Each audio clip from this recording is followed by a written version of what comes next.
Alright boys, so Death Battle's gone ahead and put out this Madara versus Aizen Death Battle, and we actually watched it on stream over here on the channel, but Rooster Teeth, the company that owns Death Battle, was not really having any of that, so I'm not able to upload the live stream because it just got completely obliterated by copyright. So instead, I'm just going to make this video for you guys, which I'm sure nobody's going to complain about. I mean, more videos, especially on stuff like Aizen versus Madara. Pretty sure people are just going to be like, oh no, not an extra video on something like this, but yeah, we're going to be tackling this video today, and let me just go ahead and preface this video by saying that I think Death Battle is actually getting a bit better when it comes to these death battles. Although whenever it comes to Naruto versus Bleach death battles, I always feel like they're going to have Naruto have the edge, because Death Battle as kind of like a scaling entity really values big boom boom explosion feats. And that's something that Naruto does a bit better than Bleach, because Bleach really doesn't show a lot of massive multi-continental wiping out explosions. It's usually more statements and lore based. Whereas Naruto is closer to something like Dragon Ball Z, where a lot of the feats are kind of just shown on screen. So Bleach is not really favored as a verse when it comes to something like Death Battle. It's the same reason why I don't really want to see something like Fate or the Magi series be on Death Battle either, because while those series are also really strong, they are not big boom boom shows. They are very much lore and statement-based scaling shows, and so it's really hard for a series like Death Battle that doesn't really like taking statements all that much to properly power scale. And then I also do need to clarify in this video, this is not me saying who I think wins between Aizen versus Madara. I will do that myself at a later date. This is more or less just me going through the video and correcting or talking about things that I think they did well and then things that I think they did bad. Now, with that being said, if you enjoy power scaling type content, that's pretty much all we do over here on the Bleach Hub channel. So go ahead and drop a like on this video, maybe even drop a subscribe if you really like what you see. If you're absolutely starving for content, you can click that join button and become a channel member, where you get access to all debates that I've had and will have in the future, and access to all past live streams that I will upload. If you want to catch those live streams live, you can actually go to my Twitch down in the description down below, where I stream every weekday. There's also a second channel down there if you're more interested in that Fate side of things that you could go peep, also in the description down below. But with all the shilling out of the way, let's go ahead and start talking about Madara first, then we'll talk about Aizen, then we'll kind of talk about the results of the battle and what I thought was done right and what I thought was done wrong. So starting off with some of the good things that I like that they talk about with Madara. So first and foremost, they go into a lot of the speed scaling for Madara, which I'm a pretty big fan of. They finally kind of have pioneered a lot of this like light speed Naruto stuff. They've kind of brought that into the more normie mainstream, which I think is good. And if you don't know what I'm talking about, we're talking about like the Raikage being able to move at the speed of light, because even the people that are aware of this databook statement are more familiar with the English mistranslation for this databook statement, where it says he moves near the speed of light, where the Japanese actually just says that he moves at the speed of light. They also brought in some other supporting evidence as well, with like Orochimaru being able to dodge photons in one of the novels, and then bringing in the Japanese databook statement for the light thing that says it is the speed of light. So they put a pretty solid basis down for Madara and even just other Naruto characters going forward being able to be at the bare minimum the speed of light, which again, you guys know that I think they're a bit faster than just baseline light speed, but it's definitely a very, very solid start and a good step in the right direction for Death Battle. They also introduced some pretty decent calcs for Madara and how strong he would be, like saying the 10 tails are strong enough to wipe continents off the map, which is true. We have calcs for the 10 tails, whether it be the Bijou Dama that it fired at the Allied Shinobi headquarters or the 10 tails Cataclysm. A lot of those are calced to being continental to multi-continental. So again, that's very good that they got that right. Madara Sage 6 past 10 Gai Shinsei being calced to being high-end multi-continental is also very good. Not much of a super hot take there, because again, that calc is usually in the multi-continental to like low moon level range, so like that's not a hot take either, but it's just good that they kind of got it right. And then they actually yeeted a calc from our boy Seth the programmer by saying that the expansion of the tree is actually a planetary feat, which is true, by the way. As goofy as it sounds, the expansion of the tree does require a lot of energy to do so at such a rapid rate, and also considering how large the tree is and how far it expands in such a minuscule amount of time, the calc itself is fine. I just kind of thought it was funny because I'm looking at them bringing up that calc and I'm like, oh, that's a Seth calc. That's kind of interesting that they're potentially taking things from other creators, which, if you guys don't know, it's not like the Wiz and Boomstick guy that actually do all the research for the video. They have a research team that kind of creates the arguments and what's consistent for their own videos. So it's just interesting that their research team is probably just getting a bit better. So I do like to see that. You know, there's no harm in being like, hey, this guy actually made a really good calc, or this guy made a really good point in their video. I'm gonna use that in my argumentation as well. You know, there's no harm in that. I mean, if the dude is right, then the dude is just right. You know, let's like not just be wrong just to try to make yourself feel like a special snowflake. So I like that they're not doing that special snowflake thing anymore where they're like, well, we don't want to use anybody else's calcs for anything. We gotta be special. And then their video just is really weird where they're like, yeah, Ichigo is like building level because you could chop this building in half. It's like, bro, just use like the mountain level calcs at the very least that we already have. But I'm getting ahead of myself. These are some of the things that I thought they actually did very well. Then let's talk about some of the bad things that I thought they got with Madara. So one, they bring up Sasuke being able to break out of Tsukuyomi in his battle against Itachi and say, well, if Sasuke can do it, then so should Madara. And I think this is more of a contentious point that they didn't really spend enough time on, because this is kind of their basis for one of Madara's win cons, is being able to break out of a powerful genjutsu like Tsukuyomi because Sasuke can do it, but they don't establish this being a normal thing, and they cite this as their only example, which I would have been fine if they cited numerous examples, right? Because I'd be like, okay, then at least they've made a basis for one of their points. We could talk about whether those are legitimate or not, but at least, you know, the argumentation would have some fluidity to it and it would kind of have some logical through line. The problem is that they only cite this one example, and this one example in and of itself is already a little bit dodgy because it's coming from Itachi versus Sasuke, where there's actually a debate still going on as to whether or not Sasuke legitimately broke out of Tsukuyomi or he was allowed to break out of Tsukuyomi by Itachi, because as we know, Itachi wasn't trying to actually game end Sasuke right here. You know, he's just trying to let Sasuke feel really good for finally being able to take him down. And so that's still an ongoing debate, and then they're kind of just citing like, oh yeah, Sasuke definitely did this, and they don't seem to know like the intricacies of the specific argument that they're opening up with stating this feat as though it's just a factual 100% guaranteed thing. So that's something I took a little bit of issues with. I was like, I would have liked if they built a bit more of a basis for Madara being able to break out of illusions instead of using the one showing from Sasuke that is actually still a controversy to this day in the Naruto community when it comes to debating genjutsu. I also really hated that they brought up the guy being able to bend space thing because it literally doesn't mean anything. I don't know why this is brought up in literally like every single debate where you involve anybody that's 8 gates guy tier or higher, because it literally doesn't mean anything. And don't worry, we'll talk about what they said about Aizen having a similar feat as well, but it's literally always just said to sound impressive. But it's like me saying like I walked down the stairs. You'd be like, oh snap, that's not impressive at all. I don't know why you're citing that as a feat, because it literally doesn't mean anything. Like, it doesn't really forward the argument at all, especially if I was just talking about how I'm able to blow up the continents and potentially destroy the planet, and then you mentioned me just walking down the stairs. Like, it literally doesn't mean anything. It's like, yeah, you should be able to walk down the stairs, right? Like, you're a functioning human being. Same thing with all of the weird nonsense of like being able to bend time, space, all that stuff, unless it's done in like a much more universal scope or in a higher dimensional capacity. It usually doesn't mean anything, which again, I'll elaborate more when we get to Aizen talking about Kuro Hitsugi, but just something I wanted to mention that kind of irked me in the video. Thankfully, they didn't really use it at all to kind of justify Madara winning, or they didn't use it for the win con at all, because then at that point it'd be a little ridiculous. And then the final thing that I really didn't like about them talking about Madara was the lack of talking about him scaling to Kaguya at all whatsoever. Like, they don't mention Madara scaling to anything that Kaguya does at all, which is really weird because Madara is relative to, if not much stronger, than 6 past Naruto and Sasuke, who go on to beat that same Kaguya. So they don't really mention anything with Kaguya.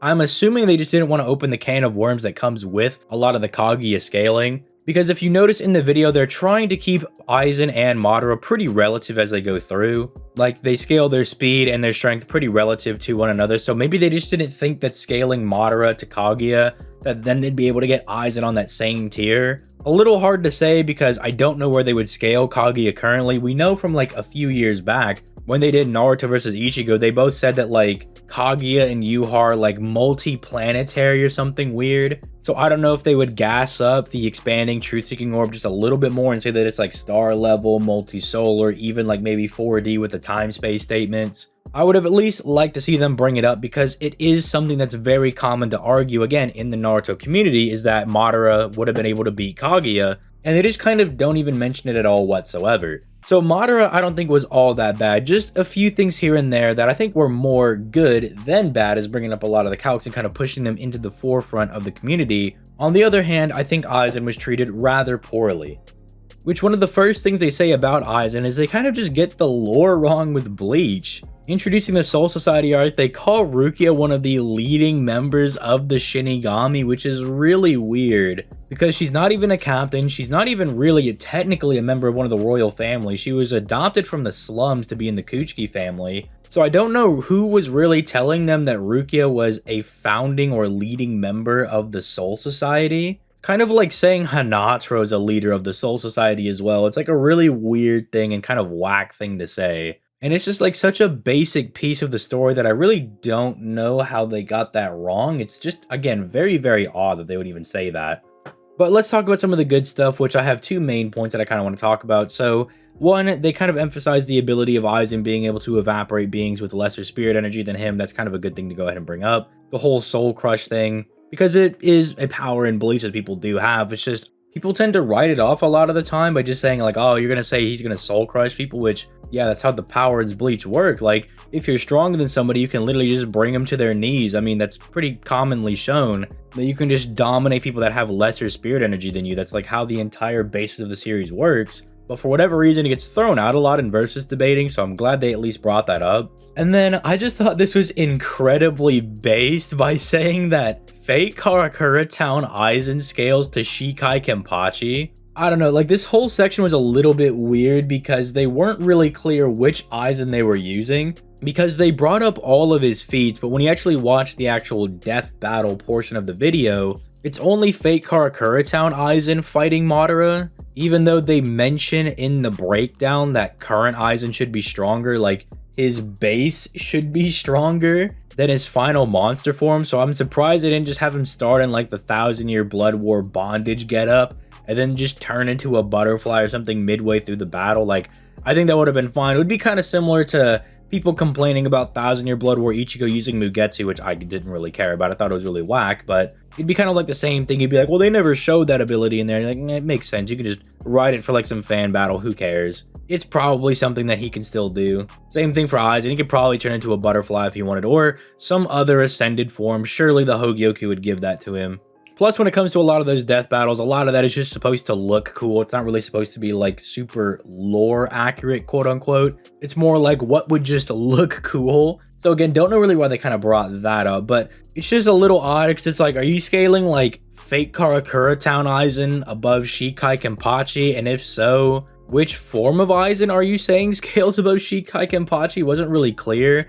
Guess it doesn't really matter because his strongest form would still scale above him. But then that's kind of the other odd thing, because they use the statement where Aizen is above all the other Shinigami. They even bring in the whole dimensional statements to be like he's in another dimension compared to the other Shinigami, which I'm like, okay, that's actually an interesting way to go ahead and interpret that by saying that we're in a higher dimension. He's not talking about numerical dimensions and higher spatial dimensions. He's more just talking about as a being, he's a dimension higher than other people, which I think is a fine interpretation as well. To be like singular beings, like just Shinigami, Hollows, Quincy's, they're all just one thing, right? So they're like the 1D of the Bleach verse. But then you have like Vizards and Arankar that are like Shinigami and Hollow. They're two things. So they're like a two-dimensional being. But then me and Ichigo, we're like everything. So we're like three-dimensional Bleach beings. I thought that was kind of a fine interpretation of some of Aizen's statements.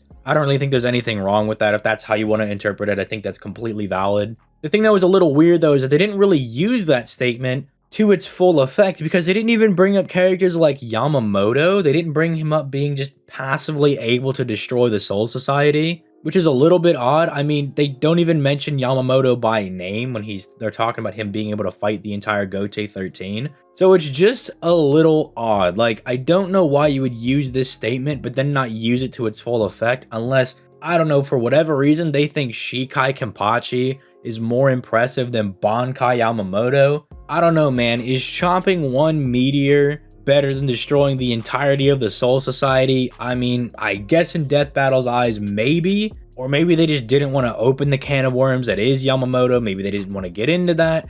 maybe they thought the scaling they gave for Aizen was good enough, because here's the other thing they did for Aizen. They also basically scale him to the Soul King, but they don't really use the Soul King very well. They say the Soul King's like a planetary being because he maintains the balance of the 3 worlds. But now I'm curious where they actually scale the 3 worlds, because this only came out to being planetary, so how small do they think the Bleach realms are? Or maybe they just don't have a good grasp on the cosmology of Bleach? It's just a little strange for it to be coming out like that, especially when they scale Aizen to Yuha as well, who's going to do the same thing but arguably more impressive, because he's going to blatantly blow them all up and then smash them together. You know, it might just be a little more impressive than just kind of being a linchpin for things. But it's really just something they mention and then never really extrapolate upon, so I don't know, maybe they just think Bankai Yamamoto being a threat to the Soul Society is really weak because it's only one realm, and then the Soul King and Yuha, I mean, basically are the same person, so maybe they just scale them together, even though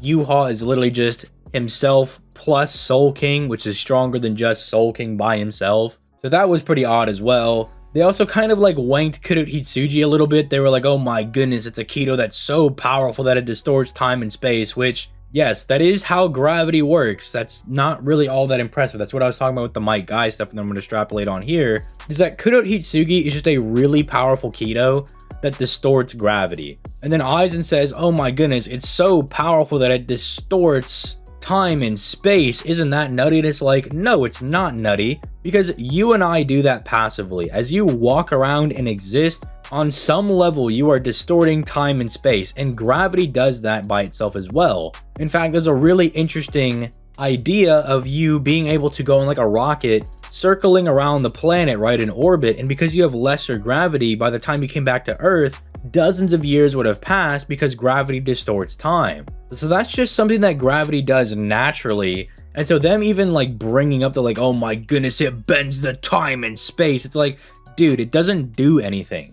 Again, that's like saying fire is hot. It's just really obvious. And I don't know if it's just normie bait because normies don't know any better because they weren't paying attention in their science class, or they just legitimately don't know and they're the normies that weren't paying attention in their 10th grade science class, bro. Like, I don't really get it. I don't understand. Also got a little bit salty when they were talking about the speed for Bleach, because they brought up numerous light speed things for Naruto, but for Bleach they were like, yeah, Ichigo in the data book is said to move like lightning, and then in the 1,000-Year Blood War, base form Ichigo is able to dodge lightning from Candace, which I don't know why you don't just bring up some of the calcs that we have. Like, if you're fine with bringing up calcs from people like Seth and using his tree calc, why not use other speed calcs that we have? And I'm not even saying use like the crazy insane Shunsui calc, because they want to have them relative, so they would never use the Shunsui calc. But what about in the Soul Society arc where you have base Shuhei, who's been drained of all his Ryatsu, still being able to dodge the Nagasion light that puts him anywhere at 5% to 10% the speed of light,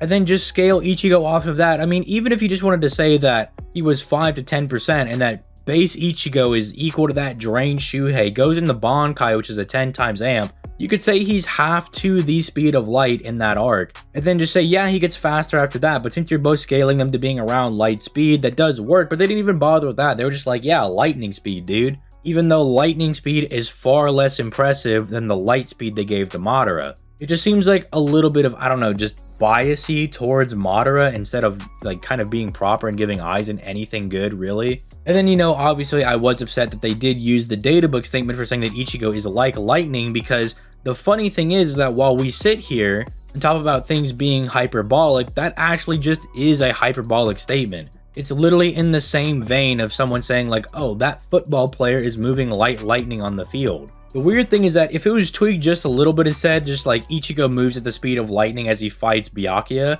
that would be better. But the fact that they say like lightning is just a simile, and it's just not good at all whatsoever grammatically. So they're using just actually a hyperbolic statement to try to scale Ichigo, and then something that happens in the 1,000-Year Blood War, but not even looking at some of the other feats that happen in the series. It's just very, very odd. And then another minor complaint I did have is that while they were using like Japanese translations for all the Naruto stuff, when it came to Bleach, I was seeing like old manga panda scans, and how I know this is that they show the scene where Yuha's like, I'm gonna erase you alongside the Soul Society. But in the mistranslation old scans, Yuha says, I'm going to erase your existence along with the Soul Society. Whereas in the proper TLs, he just says, "Get yeeted, son," and then yeets Ichigo. So I saw that and I was like, oh, those are the old scans. They didn't even bother to get new scans for Bleach, which is a little upsetting that they didn't even put in the effort to even just get the basic Viz translations. Whereas they went out of their way to get Japanese databook translations and go through the Naruto novels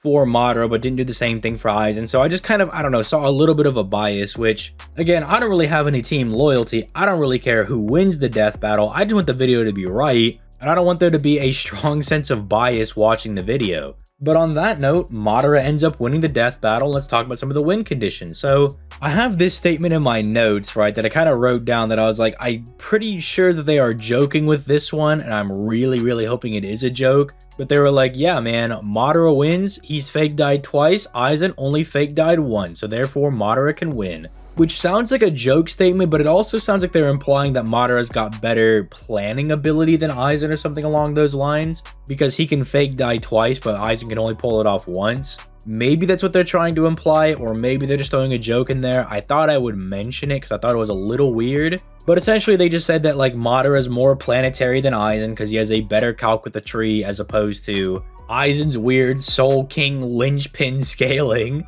And then they kind of just waved their hand at speed and said, well, the speed is close and sure, man, there's a lot of numbers we could crunch through, but they'll always be pretty relative, which I didn't really like that hand waving gesture, just being like, nah, man, they'll just be relative, who cares? But it's like, dude, that's the whole point of your show, is to like slap the numbers on the screen and talk about exactly how much stronger and how much faster the characters are, which they did do for power, but just didn't really do for speed. So I have to question as to whether or not the death battle team even really tried to do Bleach's speed this time around, because again, they did Madara pretty well, just putting him around light speed. But then for Aizen, they were like, I don't know, lightning speed, he's probably like light speed, you know, he's probably around that range. Which, if they're gonna go with a lot of just the lightning speed scaling, that's way slower than Madara's light speed, in which case they're not even relative at all then. So then their statement wouldn't be consistent within its own video. So it's just really weird. It was fine that they mentioned that one of Madara's win conditions is that he can interact and see souls with a Rinnegan. That's absolutely fine.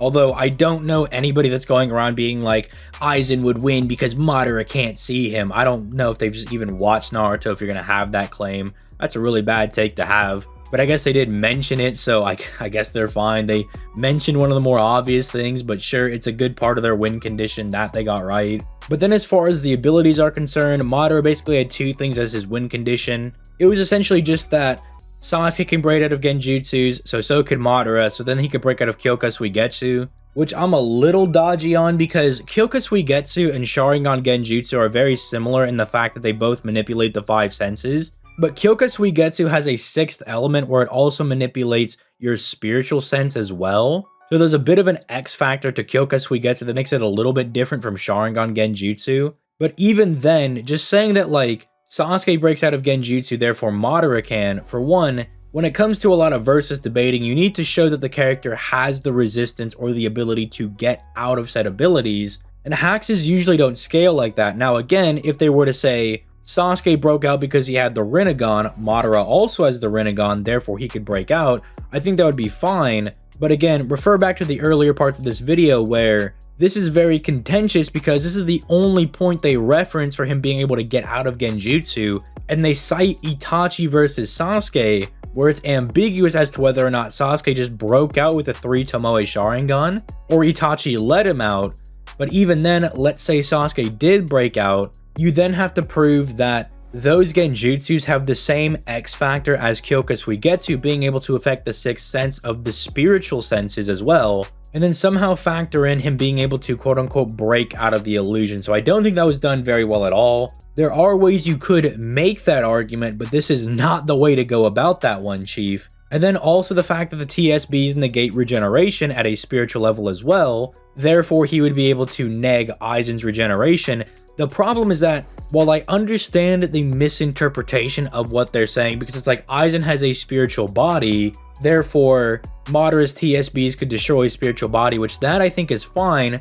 The problem is that the Hogyoku kind of gives Aizen this other type of immortality, because it's like object-based immortality, where as long as the object exists, Aizen's also going to exist and keep coming back as well. So it's like, you can completely destroy Aizen, but the Hogyoku will keep bringing him back. because this is the same thing that Ichigo tried to do to Aizen with Mugetsu. He literally completely destroyed Aizen, and then just moments after, the Hogyoku slaps the two pieces of meat of Aizen down, stitches them back together, and says, "Get back in there, Chief, get back to fighting." And I mean, that's not even the worst that's happened to Aizen. Aizen's had his literal existence absorbed by Yuha, and then somehow just came right back afterwards. To which the only explanation really is the Hogyoku. That's really the only ability Aizen would have that would allow him to survive something like that. So just a little bit weird on Death Battle's part, just saying a lot of this kind of weird stuff. But for the most part, I think it's a very normie-friendly take on Aizen versus Madara. They tried to get them both in the same tier. Speed was a little bit whack. But if you're a normie person, you probably thought the video was fine. You're probably like, okay, yeah, I understand, like, Madara can break out of illusions, Madara can negate regeneration, that's all good. It's just, there are more intricate arguments that Death Battle did not get into that I just happen to disagree with. So let me know your guys' thoughts in the comments down below. Again, I don't really care who wins the Death Battle. I just care about the information being presented correctly. You could tell me that Dora the Explorer beat its up Ichigo and I really wouldn't care as long as you made a good argument for it. I think having this brand loyalty to a series is actually really cringe, I'm not gonna lie. When people will just sit here and they'll defend one series to the absolute death, despite it being a horrifically losing battle, I don't know, I just find this stuff really cringe. It's just like, dude, if they lose, they lose, who cares? If Ichigo loses to Dora the Explorer, does that hurt your enjoyment of the Bleach series? It shouldn't. It doesn't affect mine. Because last time I checked, Dora's not in Bleach. You know what I'm saying? If Optimus Prime gets booted to another galaxy by Cone, who cares? I'm still going to watch me some Michael Bay Transformers and be like, Big Boom Boom is really cool. You know what I'm saying? Like, it doesn't and won't ever affect my enjoyment of the series. So please, just take that into heart as well. Just kind of like look at the Death Battle videos. It's like, okay, this is one person's take on this video or this topic, and maybe it's a bad take. Correct the information, and then move on with your life. But that's the end of the segment with Counselor Hub. If you guys enjoyed the video, make sure that you leave a like on the video and subscribe. Got a few projects I'm working on, so if you want to see some really OP characters get covered, I'll be doing that in the future as well. Got a few Bleach videos that I'm also working on as well that I think are going to be pretty sick when they drop, so make sure you like and subscribe if you're looking forward to all of that. Again, all of that fun stuff is down in the description down below if you want to peep all that stuff that I was talking about earlier. But with all that being said, I'm going to go ahead and get out of here. You guys have yourselves a nice day. Peace, late guys.